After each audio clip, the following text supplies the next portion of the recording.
The next Google part we have is Google Forms.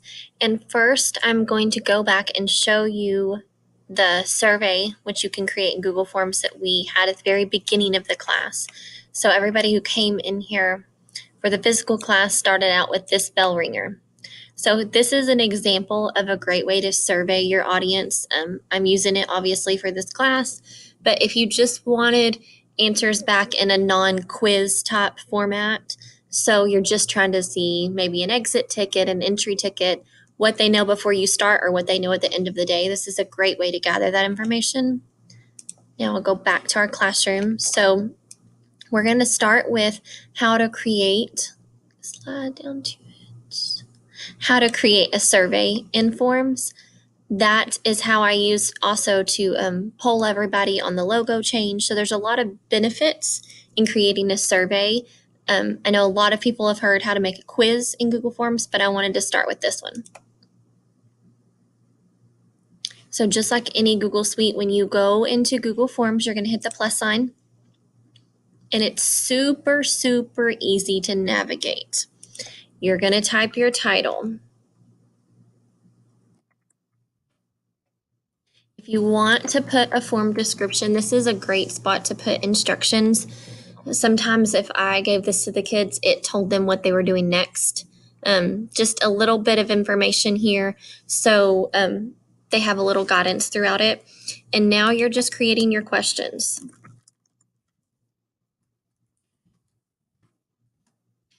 The wonderful thing about forms is it gives you a lot of different options on how you want them to answer it. If you want a short answer, if you want a long answer, multiple choice, checkbox, drop down, if they needed to upload a file. So this is awesome, even in the professional world. A lot of times if you sign up for conferences and they want you to upload your staff ID or anything like that, they can actually upload a file into Forms, a linear scale. So that's how pretty sure that's how I did my survey at the beginning. So you can kind of rank something 1 through 5. Multiple choice grid, checkbox grid, and you can include the date and time. For the most part, most people are going to use the multiple choice. The checkbox is if you want them to select more than one, or your short answer or paragraph. So for this purpose, I'm going to use multiple choice. And you'll look next to, it says add option 1. And over here, you can actually, this is how I did it with the logo voting. You can actually add an image here too. So I'm just going to use words. If you want to add another option, guess what? You just click on add option right below it.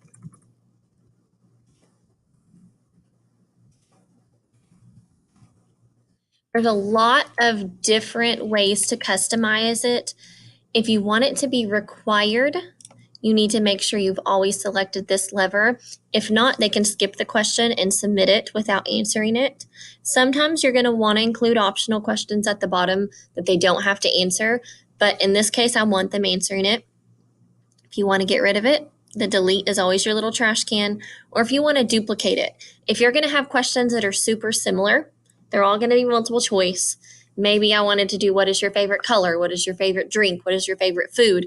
I'm just replacing one word, so I would duplicate it because that's a whole lot easier than creating a new question. You also have your toolbox over here if you wanted to add a section, so like just a little bit of information. If you wanted to add a video, an image, add a title and description, or your plus sign is your add a new question. That's what you're going to use the most. So let me add, what did you do? Ooh, I should probably spell it right. In this case, I'm not going to be able to use multiple choice because there's no telling what they did this summer. So I'm actually going to do a paragraph so they can really give me a lot of information. They're just going to get to type in whatever they want to here. Now you can add, I really haven't tested the limits of how many questions you could add. So I'm assuming you can add as many as you could possibly want in a Google form. Now you're going to want to click over at your responses tab. This is where after people have responded, you're going to have some results here.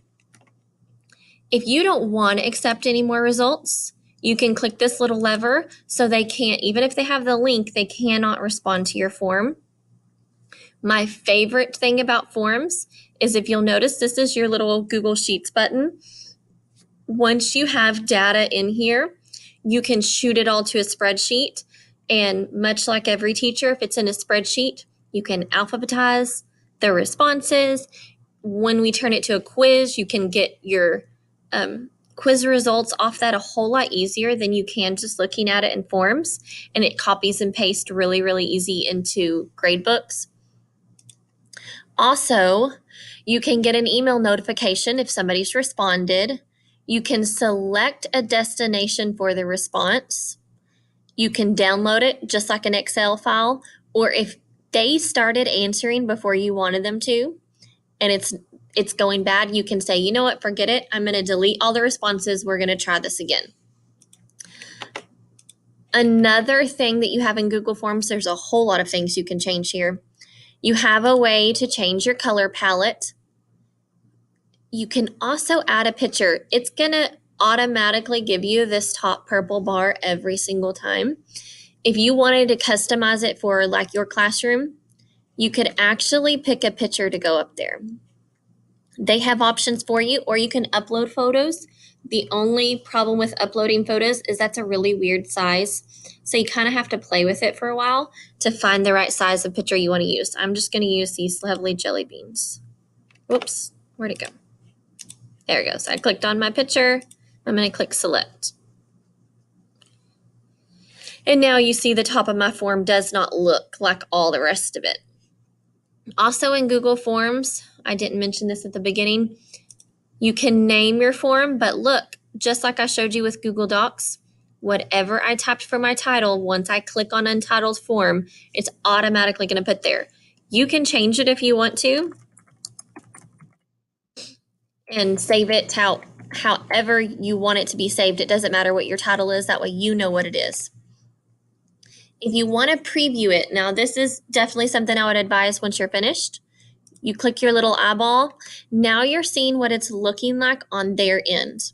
As you notice, the required ones, it tells you have the little asterisk next to them, so they know that they have to do it. If they didn't answer this question, I'm going to answer one and try to submit it. Look what it does. This is a required question. I'm going to close out of the preview. The last thing we need to look at in Google Forms is your settings. This is really where you can change it from a survey to a quiz, and we'll go over the quiz in a different video. But this is also where you can add some preferences.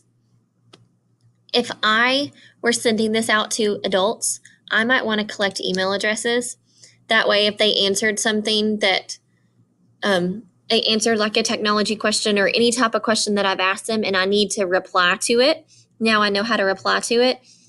Another thing that is huge when you're working with children is limit to one response. You know they're going to go in there and answer it 15 times just because they can to skew your results, especially if you're like voting on something, or if it's when we turn it into a quiz, especially because the last time they take it, that's the results you're going to see.